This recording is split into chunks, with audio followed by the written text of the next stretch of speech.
वाकई में यार, हिकमत अंकल बहुत ही दूरअंदेश इंसान है। तुमने कितनी मुखालफत की, लेकिन बिल आखिर उनका पॉइंट ऑफ व्यू मान ही लिया। मैंने डैड का पॉइंट ऑफ व्यू मान लिया। रियली? देखो, अब तुम छुपा नहीं सकते ये बात। रेहान को जैसे देखते हो वो साफ जाहिर है।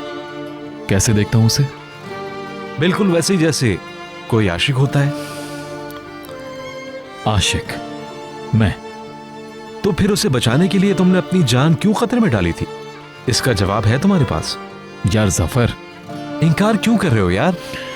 किसी को बचाने के लिए आशिक होना जरूरी है क्या? उसकी जगह कोई भी होती तो मैं यही करता।